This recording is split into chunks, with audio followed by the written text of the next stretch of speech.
नमस्कार सुमित जी, बहुत बहुत स्वागत है आपका। नमस्कार अंजू जी। सुमित जी, जम्मू कश्मीर में आरक्षण को लेकर जो संशोधन किया गया है, लोकसभा में बिल पेश किया गया था अमित शाह की तरफ से, उस पर जो बहस हो रही थी, दरअसल ऐसा क्या है उसमें जिसको लेकर कांग्रेस को बहुत ज्यादा या फारूक अब्दुल्ला को, महबूबा मुफ्ती को इतनी मिर्ची लग रही है? अंजू जी, जब भी हम कश्मीर के मुद्दे को टच करते हैं, हम मींस सनातनी, बीजेपी, ये इनको मिर्ची लगती है बिकॉज इन्हें मालूम है कि जब भी इसकी बात होगी जवाहरलाल नेहरू की गलतियां सामने आएंगी, इसीलिए उसको टच नहीं करने देते ये लोग। या उसमें थोड़ी सी इनको जो होता है दर्द, वो दिखना शुरू हो जाता है। अब्दुल्ला का बोलना जो था वो रीजन कुछ और था, क्योंकि हमने पीओके को भी टच कर दिया। पीओके लोग बोलते हैं कि शायद जो हमने 24 सीट्स रिजर्व करी हैं पीओके के लिए इसलिए ये मिर्ची लगी है। वो सीटें तो हम्म, पहले से थी। मिर्ची किसी और चीज की है, क्योंकि हमने मोदी सरकार ने क्या बोला है, we will reserve one seat. जो वहां से डिस्प्लेस होकर लोग आए हैं पीओके से, वो हम्म, उनके लिए भी एक सीट रखी गई है। दैट मीन्स हम पीओके वालों को ओपन एक वो दे रहे हैं आमंत्रण, आइए become part of this country. जो आप थे हम्म, पहले से, पीओके हमेशा ही भारत का पार्ट था, है और रहेगा। हम आपकी रिप्रेजेंटेशन ऑलरेडी क्रिएट करी हुई है। अभी एक सीट आपके जो डिस्प्लेस्ड लोग हैं उनके लिए रखी है, 24 खाली पड़ी हैं, आगे भर लीजिए। You come over here.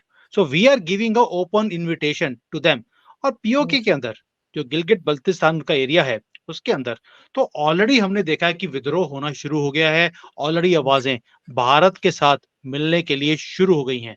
यही चीज है कि बिना गोली चलाए हम कैसे इस सारे स्यापे को खत्म कर सकते हैं। ये 370 हमने खत्म कर दिया। क्या हुआ? कांग्रेस ही डरा रही थी कि अगर इसको हाथ लगाया तो यहाँ हम्म, पर खून की नदियां बहनी शुरू हो जाएंगी, लाशें बह बिल्कुल, जाएंगी। तो हम्म, किसी ने 70 साल उसी डर में किसी ने हम्म, कोई हिम्मत ही नहीं दिखाई। मोदी जी ने आए, एक झटके में खत्म भी कर दिया, किसी को पता भी नहीं लगा। ठीक है, हम्म, उसके पीछे 5 साल की एक ग्राउंड वर्क भी था। अभी भी हम्म, हमने 4 साल में एक ऐसा ग्राउंड वर्क बनाया है पूरे हम्म, जम्मू एंड कश्मीर में, जहां पर अभी तरक्की हो रही है, लोग जुड़ते जा रहे हैं। जो ये फेनाडिस वहां पे थे, वो उग्रवादी थे, एक एक करके एलिमिनेट होते जा रहे हैं। कभी गवर्नमेंट की एक वो होती थी, एक आंकड़े आते थे कि अभी हम्म, यहाँ पर 400 उग्रवादी हैं, कभी 500 होते थे। हमने 2 साल पहले 3 साल पहले सुना कि 200 हैं। आज वो फिगर आपके दर्शकों को मैं बताना चाहता हूँ, इट इज लेस देन 80। और उसमें जो पाकिस्तान के हैं वो 45 से भी कम हैं। बाकी थोड़े बहुत हैं जो हिंदुस्तान से हैं। दैट मीन्स इनके नंबर्स इतने कम है, वो भी हर रोज एक आधा निपटता जा रहा है। दैट मीन्स कि ये प्रॉब्लम एक जड़ से खत्म करने के ऊपर गवर्नमेंट लगी हुई है। और हमने किया क्या? कुछ भी नहीं किया। एक सिर्फ सीट दी है पीओके के लोगों को कि भैया आपकी यहाँ पे रिप्रेजेंटेशन हम खड़े करने वाले हैं, आइए। दूसरा जो इनको मिर्ची लगी है वो है जो कश्मीरी माइग्रेंट्स में की जो हिंदू वहां से हम्म, भगा दिए गए थे 89 में। हमने उनके लिए भी 2 सीटें रखी हैं कि भाई उनकी भी रिप्रेजेंटेशन होनी चाहिए उसमें, एक विमेन के लिए और दूसरा कोई भी आके फिल कर सकता है उसको। और एलजी को पावर दे दी कि ये सीट्स आप फिल कर सकते हैं। यही चीजें हैं जिसके लिए इनकी मिर्ची लगती है। इनको ये लगता है कि भाई अगर आप यहाँ पर हिंदुओं को बसाएंगे तो यहाँ पे डेमोग्राफी चेंज हो जाएगी। भाई 89 में डेमोग्राफी किसने चेंज करी? आपने चेंज करी। अगर हम वापस उसको 89 के लेवल पर लेकर आ रहे हैं तो दिक्कत क्या है आपको? दिक्कत इसी बात की है कि जहां हम रहते हैं वहां पर कोई और रहना नहीं चाहिए। इस चीज की दिक्कत है और ये चीज चेंज होकर रहेगी। अदरवाइज ये प्रॉब्लम सॉल्व हो नहीं सकती। भाई अपने ही देश में हम शरणार्थी बनकर रहें, ये कौन सा लॉ है? क्या अगर कश्मीरी जो मुसलमान हैं इन्हें कश्मीर से निकाल दिया जाए और इन्हें किसी और अंडमान में भेज दिया जाए, क्या ये एक्सेप्ट कर लेंगे? और धक्के मार के निकाला जाए इनको अगर, तो क्या ये एक्सेप्ट कर लेंगे? तो क्यों ये बोलते हैं कि भी जो कश्मीरी पंडित थे उनको बाहर निकाल दिया गया, उनको वापस आने का हक क्यों नहीं है? और यही गवर्नमेंट बोल रही है कि जो जो न्याय है वो अब होना चाहिए। और जो गलतियां 70 साल में जवाहरलाल नेहरू के कारण हुई हैं, इनको अब एक एक करके रिवर्स करने का टाइम आ गया। शायद जो प्रवक्ता है कांग्रेस के, जी, उनके मुंह से भी सच्चाई निकली गई थी कि क्या निकली थी कि जवाहरलाल नेहरू की गलतियां हैं। और हम्म, बीजेपी तो ओपनली बोलती है कि भाई अब तो आपने भी एक्सेप्ट करना शुरू कर दिया कि जवाहरलाल नेहरू की गलतियां हैं। हम तो शुरू से बोल रहे हैं, शुक्र है आपको अकल आई, लेकिन देर से आई। लेकिन सबसे इम्पोर्टेंट चीज़ ये है कि मोदी सरकार चाहती है, पुरज़ोर कोशिश कर रही है कि जो विस्थापित हुए थे कश्मीरी पंडित, उन्हें घाटी में फिर से बसाया जाए। लेकिन उनके तो दिक्कत तो ये है ना, क्योंकि मैं बहुत से लोगों को ऐसे जानती हूँ, मेरे रिलेशन में भी हैं कश्मीरी पंडित तो, लेकिन दिक्कत तो ये है कि उनके घरों पर तो कब्ज़ा किन लोगों ने कर लिया था उसी वक़्त। जब वो वहां जाएंगे तो उनके लिए समस्या ये कि क्या वो घर, वो जमीन जो उनकी थी दूसरों ने कब्जा कर लिया, वो उन्हें मिलेगी भी या नहीं। सबसे बड़ा तो सवाल तो ये है। दूर दराज के इलाकों में सुमित जी, चलो शहर की बात छोड़ देते हैं, लेकिन दूर दराज के इलाकों में तो, गांव में तो ऐसी इतनी जमीनें हैं जो उन लोगों ने कब्जा कर लिया था और अब वो छोड़ने को तैयार भी नहीं होंगे। देखिए, ये हमारा जो मुकाबला है, वो ऐसी कौम से है जिनकी हिस्ट्री ही एक चीज़ की है कि मेहनत करनी नहीं, दूसरे की मेहनत को कैसे लूटना है और अपना बनाना है। ये मकसद ही ये था कि कश्मीरी पंडित वहाँ पर बहुत ज़्यादा रिच थे, बिज़नेसेस कर रहे थे, खेती-बाड़ी हम्म, की जगह थी उनकी और उन सबको वहाँ से भगाने का रीज़न था कि इन सब की चीज़ों के ऊपर फ्री में, बिना कोई मेहनत करे हम कब्ज़ा कर लेंगे। अब कब्ज़ा उनके हाथ में आ गया, वापिस लेना मुश्किल है। बट जो ये सरकार है, ये इसीलिए बार-बार ये लॉज़ को लेके आ रही है सो दैट ये लोग वापिस जाएँ और एज़ पर लॉ इनकी हम्म, जगह इन्हें वापिस की जाए। कब्ज़ा है, लेकिन रजिस्ट्री और जो डॉक्यूमेंट्स हैं, वो अभी भी कश्मीरी पंडितों के नाम पर हैं। That means law will take its time, but it will reverse. ये बेशक एक जनरेशन लग जाएगी। देखिए, एक जनरेशन तो खराब हो गई, जो डिस्प्लेस हुए थे वहाँ पे, लेकिन अभी ये सेकंड जनरेशन है। उनको अब हक मिलना चाहिए और इसी बात के ऊपर गवर्नमेंट भी लगी हुई है।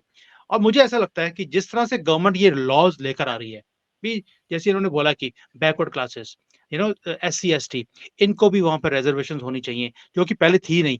उन्होंने बोला जी, कि जो वीकर सेक्शंस हैं, उन्हें ही गवर्नमेंट की जॉब्स मिलेंगी। वीकर सेक्शन वो अपने आप को बोलते थे कि हम वीकर हैं।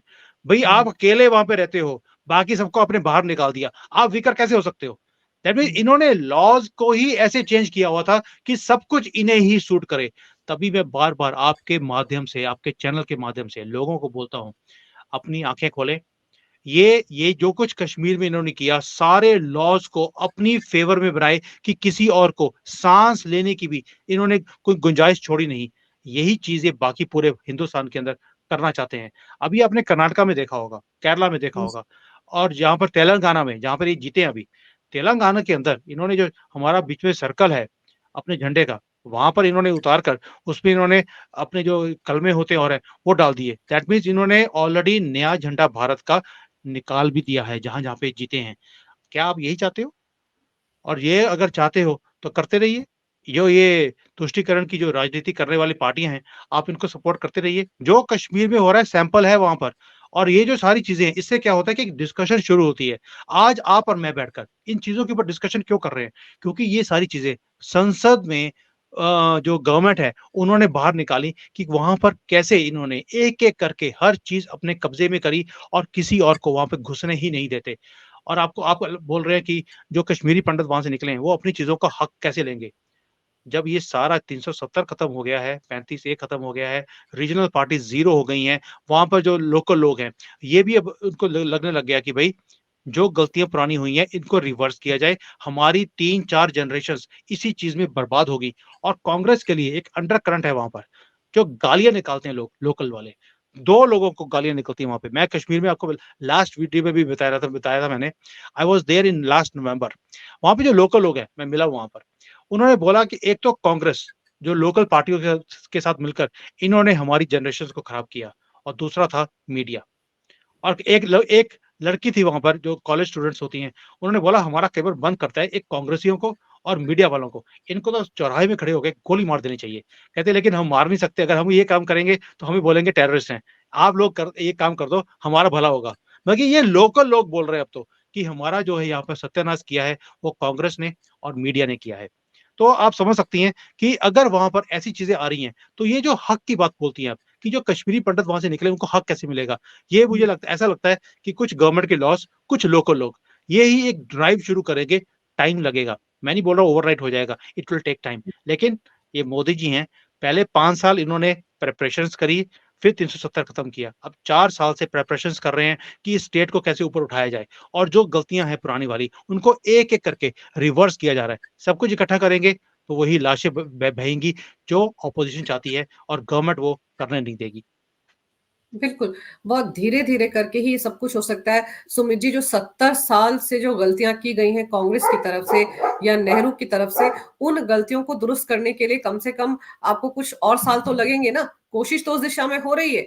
आप सोचिए कि जब ये बातें संसद में उठी हैं, अमित शाह बोल रहे थे, तब तो लोगों को समझ में आया होगा कि नेहरू ने कश्मीर समस्या को कैसे खड़ा किया, कैसे ही जितना रायता फैला है उनकी वजह से फैला है। 2 उनके सबसे बड़े ब्लंडर थे। अंजू जी, नेहरू जी की ब्लंडर जो है उसकी लिस्ट इतनी लंबी है कि हुँ, ग्रंथ लिख सकते हैं हम लोग। ये खत्म होने का नाम ही नहीं ले रहे। ये तो भला हो सोशल मीडिया का, जहां पर एक एक करके उनके सारे कुकर्म सामने आ रहे हैं और लोग अब सोचने लग गए हैं कि भैया हमें जो हिस्ट्री में पढ़ाया गया था, ये चाचा नेहरू, ये तो हुँ। आजादी इन्होंने दिलाई, तो इनका तो रोल ही बड़ा उल्टा सा रोल रहा है। कैसे इन्होंने तुष्टिकरण किया, कैसे हमारा एजुकेशन सिस्टम को बर्बाद कर दिया और जौन जौन से मुद्दे इन्होंने अपने हाथ में रखे, वो सारे बर्बादी की तरफ गए और आज तक हम उन्हें झेल रहे हैं। अगर यही सरदार पटेल के हाथ में होता, भई जब हमने बाकी सारी रियासतों को सेट कर दिया था, अगर हैदराबाद सेट हो सकता था, जूनागढ़ सेट हो सकता था, कश्मीर कौन-सी खेत की मूली थी, वे भी सेट हो सकता था, जहाँ पे राजा ही एक हिंदू बैठा हुआ था। तो ये जवाहरलाल नेहरू की गलतियाँ हैं, यूनाइटेड नेशंस की सीट हो, वो 1962 का वॉर हो, वो हमारा कश्मीर का प्रॉब्लम हो, वो बेशक कुछ भी हो। हर चीज़ में जिसमें नेहरू ने हाथ डाला है, वो बर्बाद ही हुआ है। इसलिए मैंने वीडियो भी बनाया था इसके ऊपर कि भारत का सबसे पहला पनौती कौन? वो था जवाहरलाल नेहरू। मैंने पूरा डिटेल में इसके ऊपर वीडियो बनाया था एक बार और वो एक-एक चीज़ सुनने वाली उसकी, क्योंकि बहुत रिसर्च करने के बाद हमने वो वीडियो बनाया था। तो ये जो जवाहरलाल नेहरू हैं, जैसे एक्सपोज़ हो रहे हैं अभी आप सबके सामने। अब तो हुँ, कांग्रेस वालों को भी डिफेंड करना मुश्किल हो गया है। पहले बोलते थे जवाहरलाल नेहरू का आप नाम मत लीजिए। अब लोग हुँ। ओपनली इनको गालियाँ निकाल-निकाल कर जवाहरलाल नेहरू को कोसते हैं और इनको डिफेंड करना मुश्किल हो गया है। जैसे कि नाना था, वैसे ही आगे दोता-पोता जो क्या बोलते हैं हिंदी में, उसको भी डिफेंड करना इसके लिए मुश्किल है। ये पार्ट फैमिली ही ऐसी है, तभी मैं इनको बोलता हूँ गंदगी वाली फैमिली। इन्होंने जिस-जिस चीज़ में हाथ डाला, इन्होंने गंदगी ही फैलाई है, आपकी लैंग्वेज में रायता ही फैलाया है। बिल्कुल, क्योंकि देखो ये सब चीज़ें पहले पब्लिक डोमेन में नहीं आती थी। हिस्ट्री की बात आप कर रहे हैं, हिस्ट्री में जो हमें वो पढ़ाना चाहते थे, मुगलों का इतिहास हमें वही पढ़ाया गया। मुझे तो आज की तारीख में भी मतलब ये यादें, हुमायूँ किसका बेटा था, किसका बाप था। मैं ये हुमायूँ, अकबर ये पढ़-पढ़ के इतनी उकता गई थी उस वक़्त भी कि मुझे लगता था ये मैं क्यों पढ़ूँ? लेकिन तब हम बच्चे थे, हमें पता ही नहीं होता था कि अच्छा इसके अलावा भी हमारे देश की कुछ और हिस्ट्री है। अब तो जाके समझ में आता है कि हमें क्या पढ़ाया गया और उसका हमने करना क्या था? हमारे देश में आक्रांता आए, उन्होंने हमें लूटा और हम उन्हीं का इतिहास पढ़ रहे हैं। अकबर हमको ग्रेट बताया जाता है, अकबर द ग्रेट। फ़िल्में बनती हैं, एक जमात है जो उनकी महिमा मंडन करती रहती है। तो ये सब चीज़ें तो इसीलिए हुई ना, क्योंकि उस वक़्त जिन लोगों ने हिस्ट्री लिखी, वो एक नैरेटिव के साथ चल रहे थे। वो नैरेटिव किसी को समझ ही नहीं आया। ये 10 साल अभी जब से मोदी सरकार है, तब तो समझ में आने लगा है कि हमें किस तरह से नैरेटिव में इन्होंने एक तरह से उलझा दिया कि हमें लगा सच वही है, जो उन्होंने बताया। लेकिन अब आपको क्या लग रहा है? एक तो बार-बार ये माँग उठती है कि जम्मू-कश्मीर में चुनाव क्यों नहीं हो रहे भई? चुनाव होने चाहिए, दिल्ली की तरह उसको यूनियन टेरिटरी बनाया गया है। तो आपको क्या लगता है, चुनाव में अभी वक़्त लगेगा या अभी सरकार चाहेगी कि कुछ साल वहाँ पर ऐसा ही माहौल रहे? देखिए, कल भी जो ऑपोज़िशन है उन्होंने 2 क्वेश्चन बोले कि जो हुँ, आप ये सारी अमेंडमेंट्स करते जा रहे हैं, ये आपको हक नहीं है क्योंकि ऑलरेडी मैटर 370 का 35 ए का सुप्रीम कोर्ट में पेंडिंग है। उसकी अभी तक जो है जजमेंट फैसला नहीं नहीं आई आया। है, उसका फैसला नहीं आया है। तो हुँ, आप ये काम नहीं कर सकते। पहली बात ये सुप्रीम कोर्ट कौन? भई जब पार्लियामेंट के अंदर lower house and upper house में कोई चीज़ ऑलरेडी पास हो चुकी है, लॉ बन चुका है, उसके ऊपर सुनवाई करने का सुप्रीम कोर्ट का मतलब ही नहीं है कि भई ये सही है कि गलत है। चलिए, आपने कर भी लिया, अब वो फैसला नहीं देंगे 2-2 3-3 साल तक जैसे पहले हमने देखा है, जितने इम्पोर्टेंट मुद्दे होते हैं उनको लटका के रखते हैं, ताकि सरकार कोई काम कर ही ना सके। अगर वही इनकी जजमेंट अगर हम ऑपोज़िशन की बात ही मान लें, कि वहाँ पर वो जो है अभी तक जो जजमेंट है वो पेंडिंग है, तो फिर ये हुँ, इलेक्शंस की बात क्यों करते हैं? गवर्नमेंट के पास भी बड़ा अच्छा आंसर है कि भई अभी सुप्रीम कोर्ट में पेंडिंग है। जब पेंडिंग वो खत्म हो जाएगा, हम उसके बाद इलेक्शंस की बात कर लेंगे। It's a very hmm, simple answer. तो ऑपोजिशन दोनों तरफ चलने की बात करती है। जब कोई गवर्नमेंट कोई काम करने की बात करती है तो कहते हैं जी वहाँ पे सुप्रीम कोर्ट में पेंडिंग है और फिर हुँ, साथ में पूछनेंगे इलेक्शंस क्यों नहीं हुए? क्योंकि वो पेंडिंग है भई। Very simple answer. As far as government is concerned 4 साल निकाल दिए, बहुत ग्राउंड वर्क किया है ऑलरेडी लोकल लेवल पे जैसे इलेक्शंस होते हैं, उन्होंने करवा के देखा कि कितना पीसफुल होता है, कितना टर्न अराउंड आता है। उसके बाद जैसे हमने देखा कि वहाँ पे पंचायत के इलेक्शंस हैं, वो बड़े पीसफुली करवाए गए। एक एक हुँ, पूरा एक सिस्टम है जो बनाया जा रहा है। वहाँ पे जो ये अकॉर्डिंग टू पॉपुलेशन जो नंबर ऑफ सीट्स बढ़ानी थी, कम करनी थी, वो कर ली हुँ। गई हैं। दैट मीन्स अब ग्राउंड वर्क कंप्लीट हो चुका है। अब अगला स्टेज है you know declaring of elections. But declaring of elections is easy to say in a state of Jammu and Kashmir, जहाँ पे 70 सालों से एक प्रॉब्लम खड़ी हुई है। उसको सॉल्व करने में अभी आप देख रहे हैं कि अभी भी वहाँ पे मिलिटेंसी का पूरा जोर है। तो ऐसे में गोली और इलेक्शंस दोनों आस-पास साथ-साथ नहीं चल सकते। शायद गवर्नमेंट कोशिश करेगी कि इन चीज़ों को पहले सॉल्व किया जाए। जो ये वहाँ पे टेररिज्म थोड़ा-सा रहता है, इसको खत्म किया जाए। उसके बाद इलेक्शंस कराई जाए ताकि एक एक सेफ्टी का माहौल हो, ताकि लोग आराम से बाहर आएँ इलेक्शंस के अंदर, अपना वोट दें और उन्हें चूज़ करें जिन्हें वो चूज़ करना चाहते हैं। जिनसे उनको लगता है कि हमें तरक्की मिल सकती है, एक सेफर, बेटर लाइफ हमारे सामने हमारा दस्तक दे रही है। सो गवर्नमेंट वांट्स कि अभी थोड़ा-सा काम और ग्राउंड वर्क हो जाए। कुछ वहाँ पर मैंने देखा कि अभी भी कंस्ट्रक्शंस चल रही हैं। वहाँ पे इंफ्रास्ट्रक्चर बन रहा है। गवर्नमेंट भी चाहेगी सारा जब इंफ्रास्ट्रक्चर पूरा हो जाए एक बार, उसके बाद ही इलेक्शंस कराए जाए ताकि लोगों को दिखे कि भई ये गवर्नमेंट ने आकर वाक़ई ही काम किया है। तो उसके लिए मुझे लगता है कि अभी 6 महीने साल और लगेंगे। जो जो लोकल लोगों से मेरी बात हुई है, शायद ट्रेन का उन्होंने बोला था कि 24 के जनवरी-फरवरी में ट्रेन जो हुँ। है वो जम्मू से कश्मीर तक कनेक्ट हो जाएगी। मुझे अभी देखना है कि क्या वो हो रही है? अगर वो हो जाती है तो आप देखेंगे इन्फ्लक्स ऑफ लोग जो हैं, जो वहाँ पे टूरिज़्म के लिए जाते हैं वो और बढ़ जाएगा, और सेफ्टी बढ़नी शुरू हो जाएगी, और पैसा आना शुरू हो जाएगा, और तरक्की आएगी। उसके बाद ही गवर्नमेंट को इलेक्शंस करवाने भी चाहिए और शायद गवर्नमेंट सोच भी ऐसे रही है। सुमित जी, आपने ज़िक्र किया ना जैसे कि ये मामला जो है सुनवाई चल रही है आर्टिकल 370 की और 35 ए का मामला ये विपक्षी पार्टियाँ सब की सब सुप्रीम कोर्ट ले गई थी। सुनवाई पूरी हो चुकी है, फैसला कभी भी आ सकता है। लेकिन मुझे ये समझ में नहीं आता है कि ये जितनी भी वहाँ की पार्टियाँ हैं, पीडीपी है, महबूबा मुफ्ती वाली फारूक अब्दुल्ला है, उनका बेटा है, इन लोगों को क्या वहाँ का बदलाव नज़र नहीं आता या देखना नहीं चाहते हैं? क्योंकि जब सुप्रीम कोर्ट में सुनवाई चल रही थी, उस वक़्त भी केंद्र सरकार की तरफ से वो सारे फैक्ट सामने रखे गए थे कि अब वहां पत्थरबाजी ना के बराबर है। जो फंड आता था बाहर से पाकिस्तान से वो सब बंद हो चुका है। हवाला पर पूरा रोक लग चुका है। आपको याद होगा कितनी बार एनआईए ने वहां छापेमारी की कार्रवाई की, कितने लोग पकड़े गए। तो ये सब कुछ जो शांति इस वक्त वहां पर है, पिछले 1 साल में 1 करोड़ के आसपास टूरिस्ट कश्मीर गए हैं। वहां पर पत्थरबाजी नहीं हो रही है पिछले 1 साल में, बल्कि खुद अमित शाह ने बताया कि एक बार भी वहां पर बंद नहीं हुआ है, जो हर रोज होता था। कितना नुकसान होता था वहां के लोकल लोगों को। तो ये सारे बदलाव इनको या तो दिखते नहीं है, देखना ही नहीं चाहते, या फिर ये पाकिस्तान के एजेंडे पे चलते हैं। अंजू जी, जब आपकी दुकान इन चीज़ों को करने से चलती हो और आज हम्म, आपकी दुकान बंद हो जाए, एक फ्री फ्लो ऑफ फंड्स थे, जो इंडियन गवर्नमेंट से भी मिलते थे, पाकिस्तान से भी मिलते थे, इस प्रॉब्लम को उजागर करने के लिए और कहीं न कहीं भारत को घेरने का एक टूल बना के रखा हुआ था इन्होंने। दे वर ब्लैकमेलिंग द इंडियन गवर्नमेंट। कहाँ इंडियन गवर्नमेंट का साइज़, कहाँ जम्मू कश्मीर के थोड़ा-सा एरिया है कश्मीर का। जम्मू के लोग इसमें नहीं थे, सिर्फ़ कश्मीर के लोग थे। ज कश्मीर का साइज़ बहुत छोटा है। उन्होंने पूरे इंडिया को एक हॉस्टेज बना के रखा हुआ था। अब उनकी दुकानदारी बंद हो गई, उनको कोई सुनता भी नहीं है, लोकल लोग भी उनको सुनते नहीं हैं। अब आप सोच के देखिए जिसको इतनी इम्पोर्टेंस मिल रही हो और वो आज हम्म, ज़ीरो हो जाएँ अपने ही स्टेट में, अपने ही घर में, उनको दर्द तो होगा ही। तो इसीलिए वो दर्द बार-बार वापिस आता है, इनका बाहर निकलता है। और सेकंडली इन्होंने इस कश्मीर को अपनी जागीर समझा हुआ था कि हमारे से इलावा कोई यहाँ पर पैर जमा नहीं सकता, कोई कुछ कर नहीं सकता। महबूबा मुफ्ती ने तो एक बार बोल भी दिया था, आप 370 को हाथ लगाओगे, हम वो बाजू ही काट देंगे। तो हम्म, आज क्या हुआ? आज इनकी इज़्ज़त और इनकी जो है उसके चिथड़े चिथड़े हो गए हैं, कट के लोगों ने डस्टबिन में फेंक दी कि भैया वी डोंट वांट यू। और लोकल लोग जो वहाँ पर हैं, जब मैं वहाँ पे गया था मैंने लोकल लोगों से जब बात भी करी है, they were saying very simple thing, हमें हम्म, ये लोकल पार्टीज़ अब नहीं चाहिए। इन्होंने हमारा खून चूसा है। इन्होंने गवर्नमेंट ऑफ इंडिया से पैसे ले लेकर अपने घर भरे हैं। हमें तो पत्थर दे दिए और खुद अपने बच्चों को बाहर भेज दिया पढ़ने के लिए। हम्म, उनसे पत्थरबाज़ी क्यों नहीं करवाते? ये हमारे से पत्थरबाज़ी क्यों करवाते हैं? जान जाती है तो हमारी जाती है, इनका क्या जाता है? हमारी फ़ोटोज़ फ्लैश होती हैं कि भई ये उग्रवादी हैं। हमें उग्रवादी बोला गया इनके कारण और ये बिल्कुल साफ-सुथरे बैठे हुए हैं कि हम आपके हक के लिए बोल रहे हैं। कौन-सा हम्म। हक? कौन सी आपने हमारे हक की बात करी? आपने तो हमें सिर्फ बोला कि पत्थर ईंट से ईंट बजा दीजिए, दैट्स ऑल। हमें ना पढ़ने के लिए आपने बोला, ना यहाँ पर कोई इंफ्रास्ट्रक्चर क्रिएट किया गया हमारे लिए।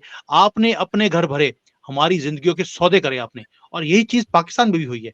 आज पाकिस्तान में अगर विद्रोह है, वो इसीलिए है बिकॉज वो देखते हैं कि भाई भारत में तो इतनी तरक्की हो रही है, और हमारा हमारा फ्यूचर क्या है? ना सड़कें हैं, ना पानी है, ना बिजली है, ना हॉस्पिटल है, ना स्कूल है, ना एयरपोर्ट है, कुछ भी नहीं है वहां पर। इसीलिए ये जो 4 साल का काम है जो मोदी जी ने किया है, ये इनको अब इनकी रातों की नींद उड़ाता जा रहा है, बिकॉज उन्हें भी दिखता है कि लोग देखना शुरू कर दिया लोगों ने कि यार ये तरक्की इतनी जल्दी भी हो सकती है। कभी कभी कश्मीर में जब मैं वहां पे गया हूं अभी, जो इंफ्रास्ट्रक्चर का क्रिएशन है अभी, जो हुँ, स्पीड पे काम चल रहा है, इट वाज रिमार्केबल। भाई इतनी स्पीड पे भारत की सरकार इतनी हाईएस्ट जो रेंजेस हैं, माउंटेन हुँ, रेंजेस, उसके अंदर दुनिया की मुझे लगता नहीं कोई ऐसी मशीन होगी जो वहां पे काम नहीं कर रही। टनल्स बन रही हैं, हाईवेज बन रहे हैं, और हाईवेज भी ऐसे हैं कि आप पहाड़ी इलाके में 120 की स्पीड पर आप गाड़ी चला सकते हैं, कोई दिक्कत ही नहीं है। कुछ कुछ पैचेस हैं जहां पर ऑलरेडी सड़कें बन चुकी हैं, and we were going at 120 130 की स्पीड, एंड कोई प्रॉब्लम नहीं है, कोई खड्डा नहीं है। जो सरकार जो कांग्रेस के टाइम पर वहां पे होते थे खड्डे, अभी तो इट इज ब्यूटीफुल। एंड मैं कश्मीर पिछले 20 साल से जा रहा हूँ, बिकॉज मेरा जो बैंक था उसका जेके बैंक, उनका हेडक्वार्टर था कश्मीर के अंदर। तो I used to go there regularly for my clients. तो मुझे मुझे मालूम है कि पहले क्या था सिस्टम और अभी क्या है। और ये लोग लोकल लोग देख रहे हैं, उनकी भी जो झुकाव है वो बीजेपी की तरफ आना शुरू हो गया है, और यही चीज इनको तंग कर रही है। इसीलिए बोलते हैं, कभी इन्होंने पार्लियामेंट में क्या बोला, आपको ये मुद्दे को यूनाइटेड नेशंस में लेके जाना चाहिए। और भाई हुँ, पप्पू की जो बड़े पप्पू हैं जवाहरलाल नेहरू, उनकी लैंग्वेज आपने क्यों बोलनी शुरू कर दी? आज तक तो आप बोलते थे कि पाकिस्तान से बात करो। अब आपको मालूम है हुँ। कि पाकिस्तान से बात हो नहीं सकती, क्योंकि पाकिस्तान ऑलरेडी भिखारी है। अब आपने बोलना शुरू कर दी यूनाइटेड नेशंस में चले जाओ। तो इनका कोई दीनमान नहीं है, they have already been exposed. लोग हंसते हैं इनके ऊपर। पिछले सेशन के दौरान मुझे याद है कि अमित शाह ने साफ कहा था फारूक अब्दुल्ला को कि बात होगी तो वहां के यूथ से होगी, वहां के लोगों से होगी। पाकिस्तान कौन? और पाकिस्तान के नाम की माला तो ये जपते ही रहते हैं। अब आप देखिए कि वो जो एक सीट पीओके के लोगों के लिए जो विस्थापित होकर आए हैं, उनके लिए रखी गई है, उससे तो इनके पेट में भी दर्द है, पाकिस्तान के पेट में भी दर्द हो रही होगी। क्योंकि जैसे जैसे पीओके का मुद्दा हाईलाइट होएगा, तो बैकफुट पे कौन जाएगा? पाकिस्तान। देखिए, वहां पर ऑलरेडी जैसे ही ये न्यूज पहुंची है, आपने देखा होगा एक वीडियो वायरल हो गया पाकिस्तान से। उनका कोई हम्म, जनरल बोल रहा है कि भाई हम भारत के ऊपर फतेह करने वाले हैं, क्योंकि ये हम्म, आर्मी है पाकिस्तान की आर्मी। उन्होंने आगे चुप कर गए वो, क्योंकि फिल इन द ब्लैंक मैं कर देता हूँ। ये है आर्मी, पाकिस्तान की आर्मी, जो अपनी पतलून भारत की आर्मी को देखते ही उतार देती है और बोलती है, माई बाप आप बांग्लादेश ले लीजिए, आप कुछ भी ले लीजिए, लेकिन हमें छोड़ दीजिए। ये है हमें पाकिस्तान की पैसे दे आर्मी। दीजिए, हमें तो पैसे दे आलू दीजिए। टमाटर और अंडे बेचने हैं। मैंने आज ही जो मेजर गौरव आर्य हैं उनकी मैंने एक वीडियो देखा आज, उन्होंने डाला हुआ है। उन्होंने क्या लिखा उसमें कि जो ये अपना बॉर्डर होता है उसके ऊपर जो रिट्रीट होती है शाम को, भारत की हम्म, जो आर्मी और उनके बीच में, अमृतसर में वाघा वाघा बॉर्डर में। जो वाघा बॉर्डर पे जो रिट्रीट होती है, उसके अंदर जो सिपाही होते हैं जो रिट्रीट का काम करते हैं, वो भाड़े पे आप ले सकते हो।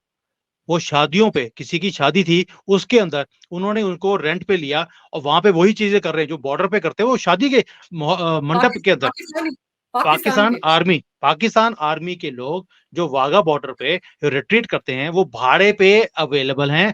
आप उन्हें 50-100 रुपए दे दीजिए, वो आ जाएंगे, क्योंकि उनको फ्री में खाना मिलता है। और 50-100 रुपए जैसे होता है ना कि बैंड बजाने वालों को मिलते हैं, वैसे ही इनको भी 50-100 रुपए मिल गए उसके लिए। ये वहां पर फ्री का खाना खाने के लिए पहुंच गए। हो सकता है कि आज शाम को वहां पर रिट्रीट हो ही नहीं, क्योंकि वो सारे खाना खाने गए हुए थे। ये तो पाकिस्तान की आर्मी का हाल है।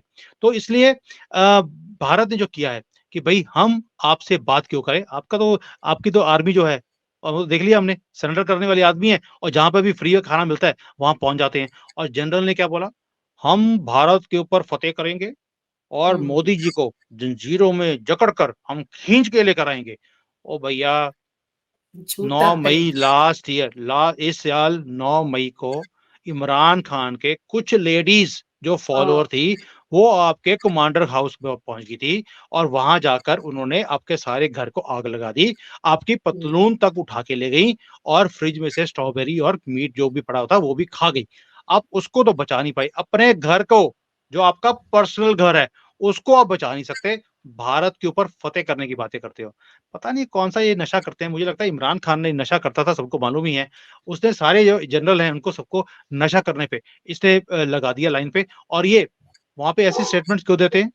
क्योंकि सारे जो लोकल लोग हैं, तालियाँ बजा रहे हैं वहाँ पर कि वाह! जनरल साहब ने क्या बात कर दी। ये चूर्ण है जो ये बेचते हैं और वहाँ पर बिकता है। 70 सालों से उन्होंने यही काम किया है और मुझे खुशी है कि वो ये वाला चूर्ण बेच-बेच के सारी नस्लें खराब कर रहे हैं। It is good for us. क्यों?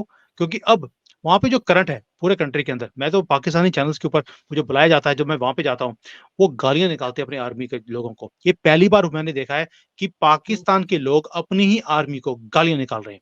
So it is good for us कि जो हो रहा है, और ये जो हुँ। स्टेटमेंट देते हैं बेवकूफ़ों वाली, कई बार होता है कि over confidence is good for the opposition. जैसे कांग्रेस वाले बड़े ओवर कॉन्फिडेंट थे कि ये सारे इलेक्शंस तो हम जीत ही जाएँगे, स्टेट इलेक्शंस। हुँ। ओवर कॉन्फिडेंस भी ले डूबा कांग्रेस को। यही चीज़ पाकिस्तान के साथ भी है। बिल्कुल, पाकिस्तान को तो वैसे भी 3 राज्यों में जो बीजेपी की जीत हुई है और जिस तरह से डंका बज रहा है पीएम मोदी का, उससे पहले ही मिर्ची लगी हुई है और ऊपर से पीओके वाला कांड हो गया है, तो उनके लिए तो मुश्किल की घड़ी है। ऊपर से फिर उनके यहाँ इतने सारे आतंकवादी जो भारत की मोस्ट वांटेड लिस्ट में हैं, एक के बाद एक के टपकाए जा रहे हैं। ऐसे टपक रहे हैं कि जेल के अंदर भी साजिद मीर जैसे को किसी ने ज़हर दे दिया। जेलों में भी सुरक्षित नहीं है इनके आतंकवादी, तो आप सोचिए इनका क्या हाल हो रहा होगा इस वक़्त।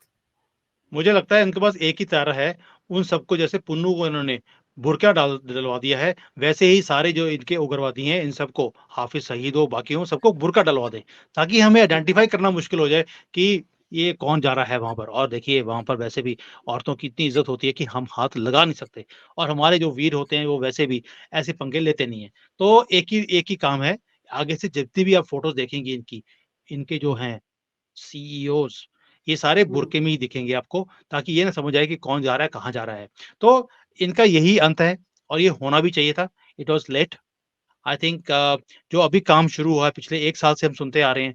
पहले ये था कि शायद महीने में, 2 महीने में 1 आदि आदमी टपकाया जाता था। अब तो हुँ।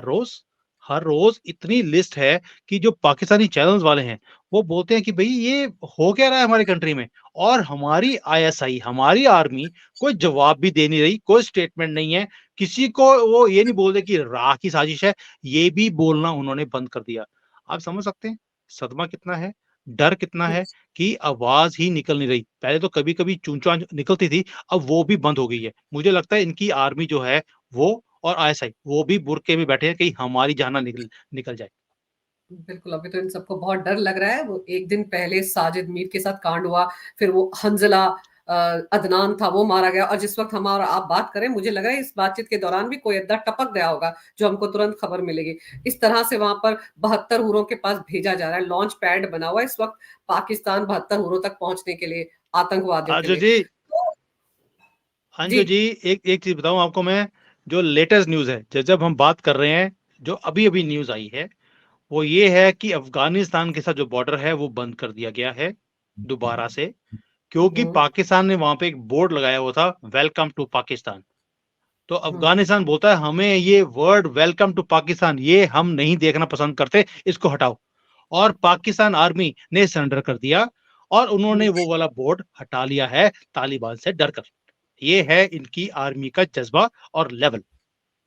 और उस आर्मी का एक बंदा कह रहा है कि वो भारत पर फ़तेह कर लेगा। सच कह रहे हैं, पता नहीं कौन-सा नशा करके ऐसी-ऐसी बातें करते हैं पाकिस्तान के एक कमांडर।